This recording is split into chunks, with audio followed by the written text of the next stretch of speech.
Dramanya Syarat Cinta Alia. Alia yang kita bawa lah kat studio ni. Hari ini kita ada 3 tetamu. Pertama, kita ada Mami Zubi iaitu penulis skrip. Orang yang orang kata core lah.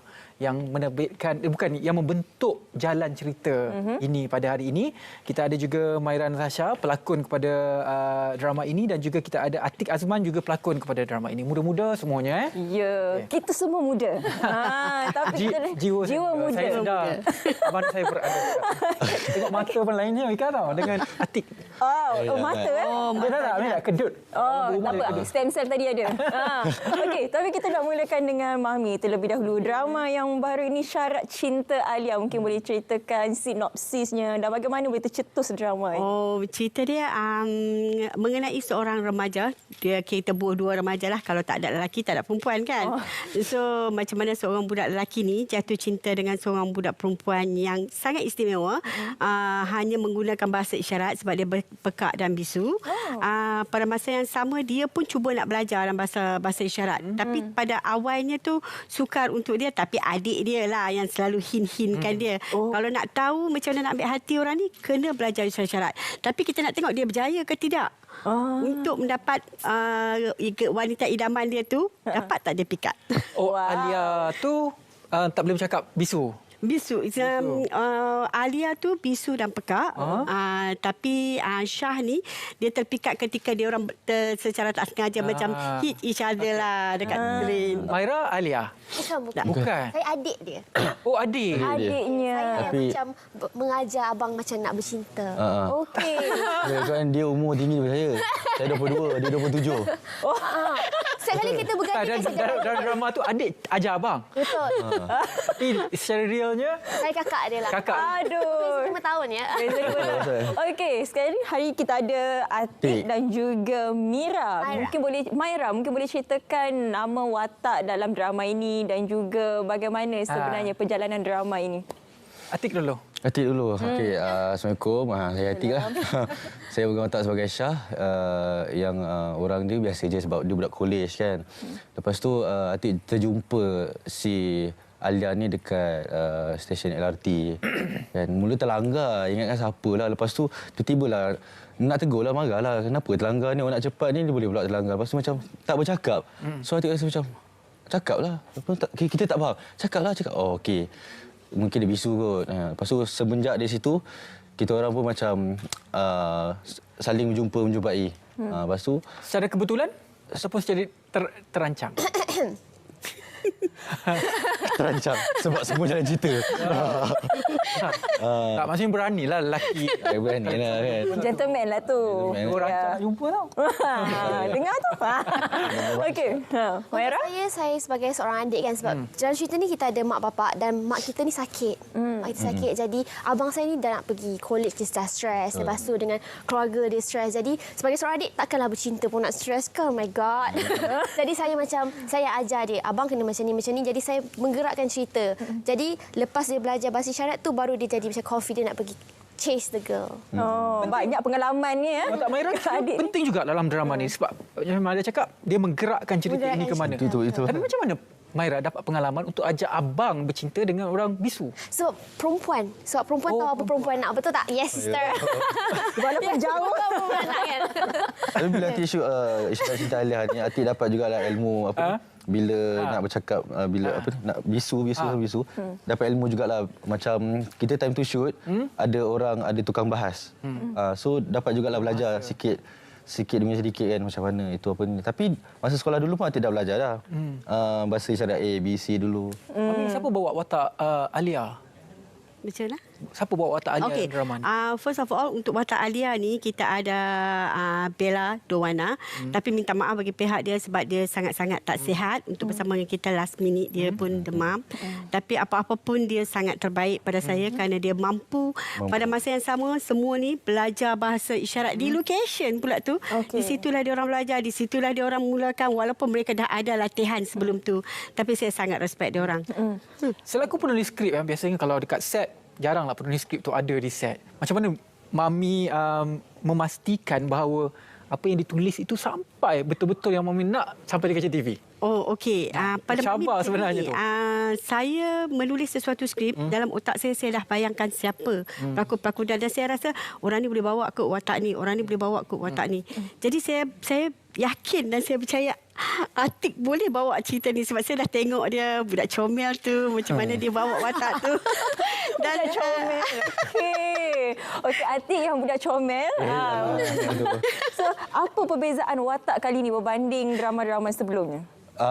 Perbezaannya tak ada apa-apa sebab dia macam benda tu karakter dia sama je macam karakter lain, cuma kita nak belajar macam mana cakap bisu sebab Atik sebelum ni pun dah datang juga SPM ni kan. Atik bawa watak lembam kan. Itu yang jumpa. Tapi kali ni Atik tak kan? tapi kali ni tak lembam. Kita belajar cara bercakap macam mana dengan bisu. Itu saja. Okey, cerita mengenai penggambaran untuk drama Syarat Cinta Alia ini. Berapa lama tempoh penggambaran dan di mana penggambaran dilakukan? Pada awalnya kami ada tempat lain tapi untuk shoot, tapi memandangkan penggambaran kami ni terhad, jadi kami banyak menghabiskan masa dekat komuter, kat train. Jadi permulaan dia orang pun kat situ, jadi pengakhiran dia orang pun kat situ. Okey. Apa-apa pun saya sangat berterima kasih kepada anak saya, Fimi Don, kerana idea ni adalah datang daripada dia. Ni Ibunya maknya. Fimi Don. Siapa tak kenal Fimi Don daripada kecil dia berlakon, sekarang dah besar jadi hero dah. Betul.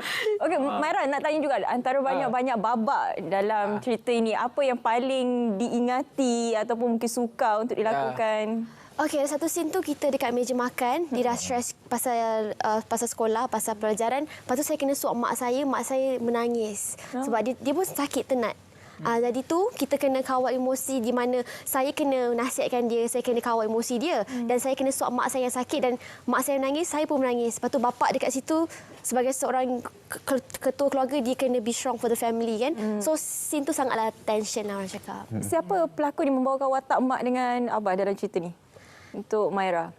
Yang mak tu cuma ambil talent. pelakon-pelakon biasa yang ni, cuma watak ayah dia orang kita guna Abang Rahim Jalani, dan watak untuk ayah Alia adalah sebagai Pak Cik Azmat, kita guna Encik Izzuddin. Okey. Ini kali keberapa Atik membawa watak utama dalam drama? Secara jujurnya tak tahu dah berapa dah. Banyak kalilah. Banyak kali. Membawa watak utama. Macam mana absorb tekanan apabila terpaksa lagi belajar bahasa isyarat? Tak ada apa-apa tekanan kot, tapi power ni pelakon hebat. tak adalah, kita pun nak mencuba. Sebab sebelum ni pun Atik ada pernah offer untuk buat watak OKU tau. Tapi Atik tolak sebab belum ready lagi. Tapi kali ni Atik nak try, walaupun Atik bukan bisu, tapi tak apa, biar orang yang buat, Atik nak tengok belajar dari situ juga dalam masa berlakon. Atik nak try juga. Ini merupakan gandingan kali pertama bersama dengan Bella untuk Atik? No, dah Tidak. kali kedua ke tiga. Kali kedua, ketiga. Jadi chemistry untuk drama kali ini bagaimana? Chemistry okey, boleh masuk kepala sekali, masuk kepala sekali. Senang bekerja dengan dia lah. Okey. Jadi dalam sepanjang tempoh penggambaran ni ada tak cabaran yang dilalui oleh Mami selain daripada mereka ni yang terpaksa belajar bahasa isyarat ni? Saya bersyukur, alhamdulillah, terima kasih kepada produksi yang percayakan saya, dan terima kasih juga kepada pihak RTM kerana terima idea dan cerita saya ni hingga menjadi sebuah naskah untuk dipersembahkan kepada orang ramai, dan saya rasa tak ada hadapi apa-apa masalah sebab memandangkan mereka ni dapat cikgu di situ, dapat mendidik dan mengajar mereka immediately. Siapa pengarahnya? Pengarah dia Abang Nazir Jamaluddin. Okey. So far, alhamdulillah lah, saya tak ada apa-apa masalah. Apa sebenarnya mesej yang ingin diketengahkan dalam drama ni? Kita tengok nampak Mami Hero. pas. Kita bagi kat hero. Mesej yang ditengahkan ialah apabila kita berjumpa dengan orang-orang macam ni, seeloknya kita layan dia dengan baik. Walaupun yalah kita tak tahu apa bahasa isyarat dia, tapi kalau sebolehnya kita belajarlah sedikit dari sekarang, sebab kita tak tahu kita jumpa orang macam mana dekat luar. Kita mesti nak cakap dengan dia pun tak tahu sebab dia tak dengar dan pekat dan bisu. At least kita tahu basic lah, kita nak borak dengan dia senang. Sedikit bahasa isyarat. Terima kasih penonton, selamat pagi Malaysia hari ini. Sedikit bahasa isyarat yang sulit. Boleh. Saya cuba. Atik tahu A B C D E F G ya. Boleh. Macam apa benda ni? Apa benda tak? Lupa tak? Hati. Okey, Takut salah, minta maaf. Maira boleh wawarkan tak ada kepada masalah. penonton Kalau nak Sobat tengok Pagi Atik Malaysia. berbahasa isyarat, kena tengok drama ni lah. Ya, esok.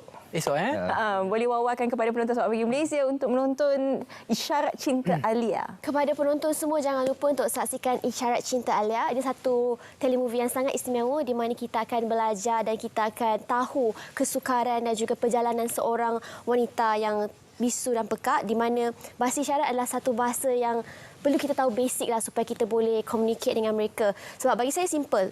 Kita tak tahu, sebab tu kita tak boleh communicate. Asalkan kita tahu basic, mungkin kita akan memudahkan lagi hidup orang-orang pekak dan bisu. Dengar tu adik berkata-kata. Okeylah. Kan? Itu akhirlah. Itu je masa yang kita ada. Terima kasih banyak-banyak Atik. Terima kasih banyak-banyak kepada Maira. Terima kasih banyak-banyak kepada Mami kerana menghasilkan naskah ini. InsyaAllah kepada anda semua, pastikan anda menonton di RTM. Terima kasih kepada semua. Baiklah, kita sudah pun berada di penghujung rancangan Selamat Pagi Malaysia. Terima kasih kepada yang menonton seawal jam 8 pagi. Banyak pengisian yang kami berikan kepada anda. Ambil mesej itu dan tanam dalam diri anda. Ya, menarik. Esok kita akan bersiaran secara langsung di Kelantan bersempena dengan Jelajah Aspirasi Keluarga Malaysia bersama dengan Raja Sofi dan juga Munawar Azmi. Jadi pastikan anda terus bersama dengan kami di saluran berita TMI TV 123 dan juga di TV1. Baiklah, terima kasih kepada anda. Saya Ridwan. Dan saya Syafika Isa. Jumpa lagi. Assalamualaikum.